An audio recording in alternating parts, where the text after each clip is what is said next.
Hi friends! Today I'm going to read you the story of Little Red Riding Hood. And this is a wonderful pop-up book. So I'm going to hold the camera this way so that you can see all the cool things that happen in this book. All right, here we go. At the place where the meadow meets the woods, there lived a clever girl who was loved by everyone. Her grandma, who loved her best of all, had sewn for her a red velvet hood, just like the fine ladies wore for riding. The girl adored it and wore it everywhere she went, and so the villagers took to calling her Little Red Riding Hood. After a while, it seemed that people just forgot her real name because no one ever called her anything else. One day, Red Riding Hood's mother said, "Your grandma is not feeling well. Will you take her this basket of food?" The basket was filled with fruit and cheese and bread and butter and soup with a pinch of salt and pepper. Mother said everything was better with salt and pepper. There's the basket. The little girl was more than happy to go, but as she tied on her cloak and hood, her mother cautioned, "Now you mustn't talk to strangers. I promise. You must stay on the path. I promise. Don't dawdle. I promise. And remember to give Grandma a big hug from me. I promise," said Little Red Riding Hood.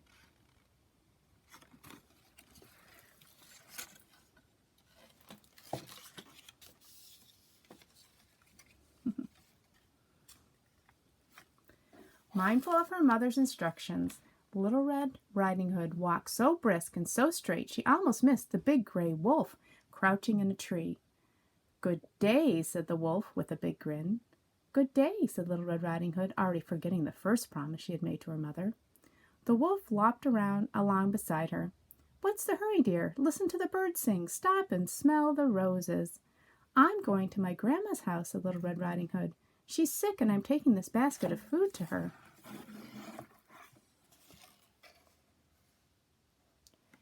"Well then," said the wolf, "all the more reason to stop and pick her a nice bouquet of flowers." "Oh yes," said Red Riding Hood, stepping off the path to pick some daisies and forgetting the second promise she made to her mother. "Where does your grandma live?" asked the wolf. "If I should happen to pass her house, I'll tell her you're on your way." "How kind," said Red Riding Hood. "She lives about a mile from here in the stone cottage between two chestnut trees." And with that, the wolf disappeared down the path. Red Riding Hood wandered around, picking handfuls and armfuls of daisies. She dillied and dallied and dawdled about and completely forgot the third promise she made to her mother. After she had picked as many flowers as she could carry, she hurried on her way.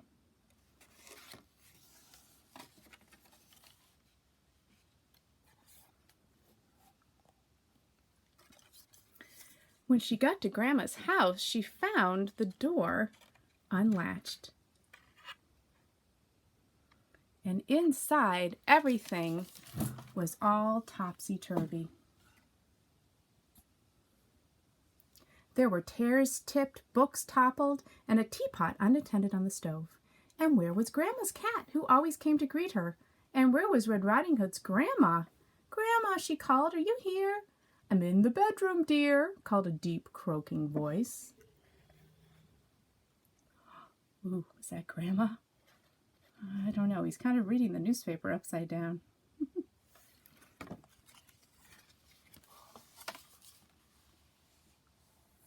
She found Grandma in bed with her nightcap pulled way down and her nose in a newspaper. She looked very odd, and her stomach was making a terrible grumbling. "Brigada, brigada, brew." "You don't sound like yourself today," said Red Riding Hood. "I ate something that doesn't agree with me," said the old lady. "And you don't look like yourself either. Why, what big ears you have, Grandma." "The better to hear you with." "And what big eyes you have, Grandma." "The better to see you with." "And what big hands you have, Grandma." "The better to hold you with." "And what terrible big teeth you have, Grandma." "The better to eat you with," said Grandma, who wasn't Grandma at all, but the wolf in Grandma's nightclothes. He lunged at Red Riding Hood and opened his mouth to swallow her up. Yikes.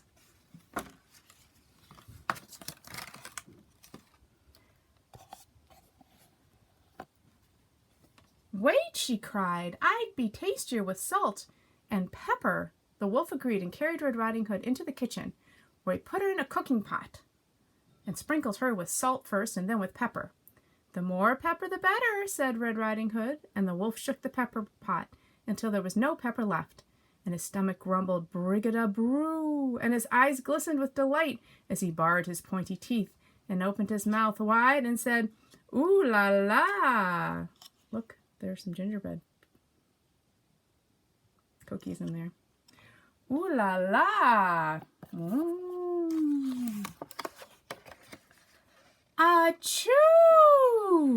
And as he sneezed, a thunderous sneeze, out from inside him came Grandma, who was rattled but not badly hurt.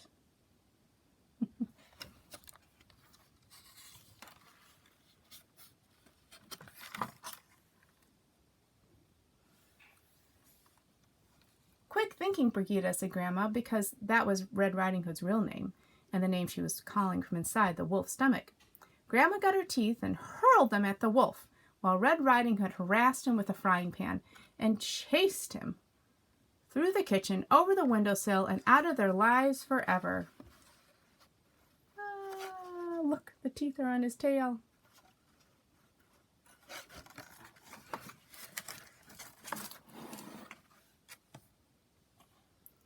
Then Grandmother and Granddaughter sat at the table and ate fruit and cheese and bread and butter and soup with just the right amount of salt and pepper. And after supper, Red Riding Hood remembered the fourth promise she made to her mother and gave her Grandma a great big hug. Then Red Riding Hood got into bed and Grandma read her a story. It's called Little Red Riding Hood 2.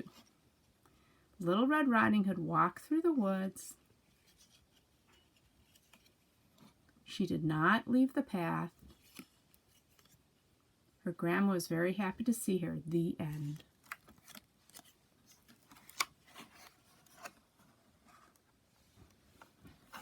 Ooh, I like this. That's not a very good story, Grandma. You're right, dear. It isn't. Good night.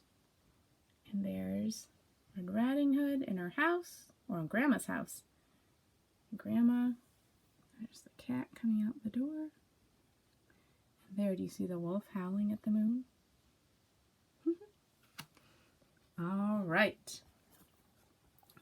So, I thought we could sing our 10 Little Fingers song. Let's see. Here we go. Get your fingers wiggling. Get them all ready to go.